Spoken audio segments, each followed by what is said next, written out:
Oi, gente, tudo bem? Aqui é a professora Josi de História. Estamos aqui para mais um vídeo sobre Brasil, Primeira República. Mas calma, também dividido. Hoje, especificamente sobre República da Espada.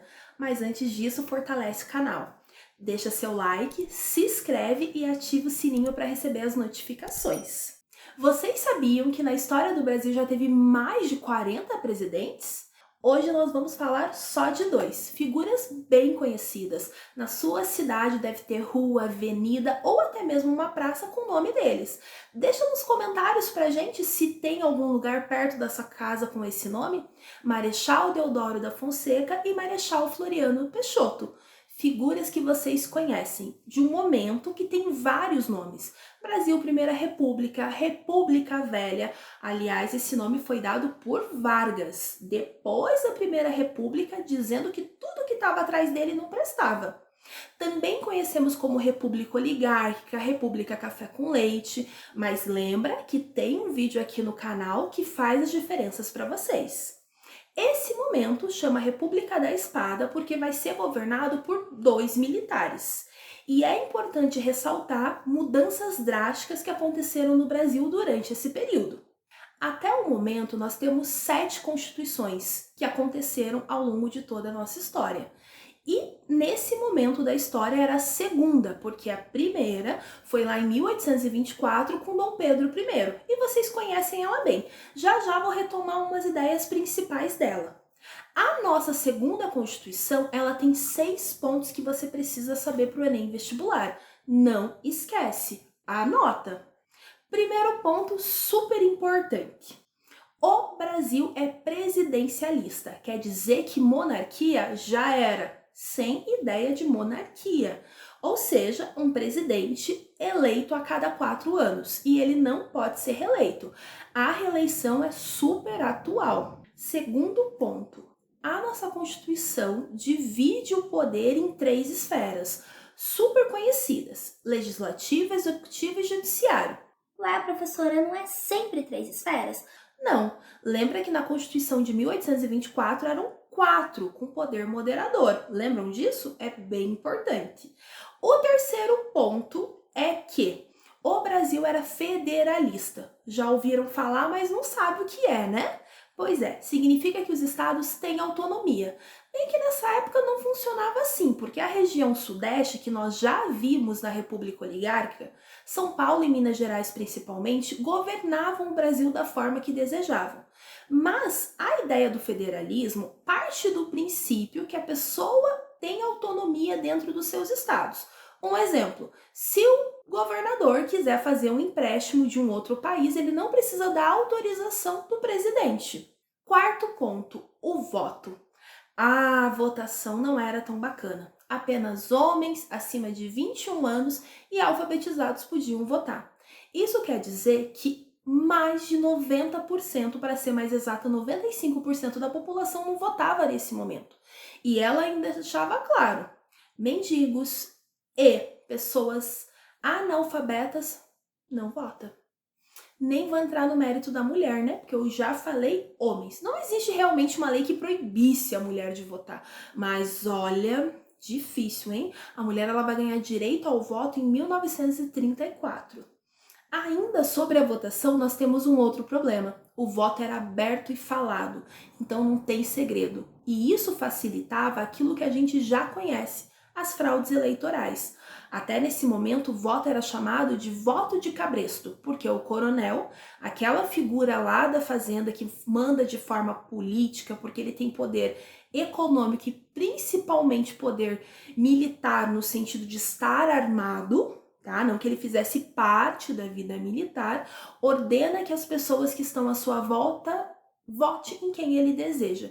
E ele consegue sim manipular. E existem várias fraudes eleitorais. Lembram dela? Votar várias vezes, a obrigatoriedade do funcionário votar em quem o coronel queria, os mortos votarem e assim por diante.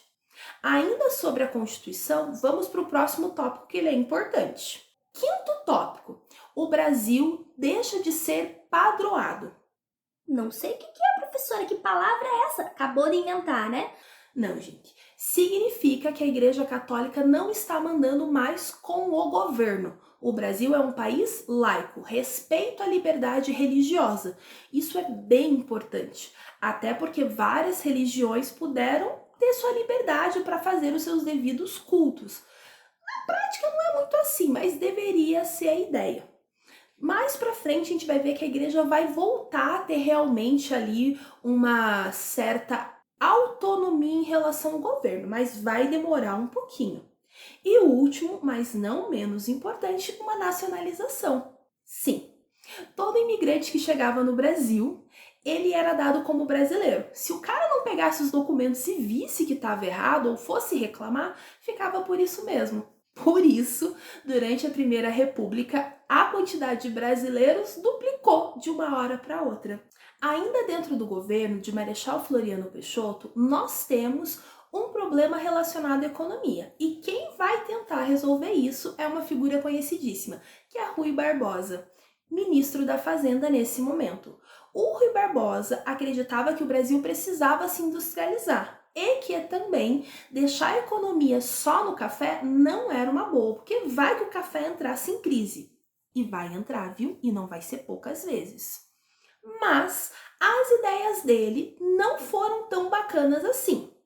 Talvez uma certa inocência. Primeira grande ideia, a fabricação de moeda, de papel moeda. Professor, ele não fez o que eu tô pensando, só foi lá e fabricou um monte de papel moeda.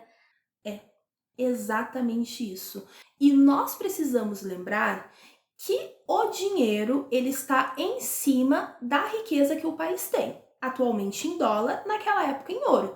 Então é como se cada nota fosse um pedacinho do ouro. E quanto mais notas eu fabricar, menorzinho vai ficar esse pedaço de ouro. Logo, a gente está desvalorizando. E vai dar a política do encilhamento. Outro problema que ele tem é que ele resolve industrializar. Empresta dinheiro da Inglaterra, até aí tudo bem, não tem problema em emprestar, o problema é não pensar como pagar, que é o caso, e realmente iniciar um processo de industrialização. Então ele fala para os fazendeiros e para alguns empresários da época que quem quisesse pegar dinheiro para construir fábricas, ok. O problema é que essas pessoas construíram várias empresas fantasmas, então nós temos o dinheiro não investido em nada e uma grande dívida para o Brasil. Vocês vão ver como os presidentes adoram fazer dívida para o Brasil sem pensar como isso vai ser pago. Ainda no governo de Deodoro, nós temos um outro problema, que é a revolta armada. Mas calma, estamos falando da primeira, de 1891, que é o momento que os marinheiros se rebelam contra o governo dele, por dois motivos.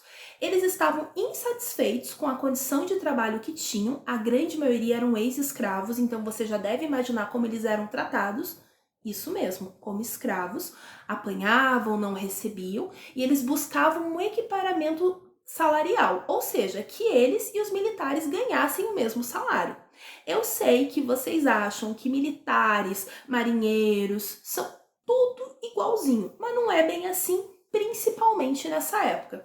E eles também achavam que o governo de Marechal Deodoro não era bacana, devia abrir para reeleição. A grande ideia deles é, já que eles estão com navios e já que eles são super armados, é ir para a Baía de Guanabara, no Rio de Janeiro, e ameaçar botar fogo em tudo. Lembrando que o Rio de Janeiro foi a capital do país até 1960, ou seja, pouquíssimo tempo atrás. Marechal Deodoro vai realmente renunciar e quem vai entrar é Floriano Peixoto, o vice. Ah, professora, tranquilo, porque é assim mesmo. Não. A nossa Constituição, nesse momento, não previa isso. Dizia que, já que o presidente não estava no poder, deveria ser aberta uma eleição. Mas Marechal Floriano Peixoto não pensava assim, e esse governou com mão de ferro. Ele teve que enfrentar outra revolta, a Segunda Revolta Armada, essa de 1893 a 1894. Só que não são mais só os marinheiros e nem no Rio de Janeiro, é em Santa Catarina. Isso acontece porque os marinheiros continuam revoltados, já que suas exigências não foram cumpridas, e ainda se unem com a Revolução Federalista do Rio Grande do Sul. Isso mesmo que você entendeu. O Rio Grande do Sul, percebendo que o segundo tópico da Constituição que eu falei para vocês, que os estados deveriam ter maior autonomia não funcionava, já que quem mandava realmente eram pouquíssimos estados, estavam se rebelando. E Marechal Floriano, com a ajuda dos cafeicultores, até por isso que ele já vai abrir o processo eleitoral em 1894, vai conseguir acabar com essa revolta. Aliás, em Santa Catarina, tem uma cidade chamada Florianópolis, que é em homenagem a ele, para mostrar que ele sim acabou de vez com a revolta armada. Galera, façam todas as anotações, vejam os vídeos que tem no canal e, por favor, chegou até aqui? Não esquece de indicar a gente, se inscrever, deixar like e ativar o sininho. Se cuidem, viu?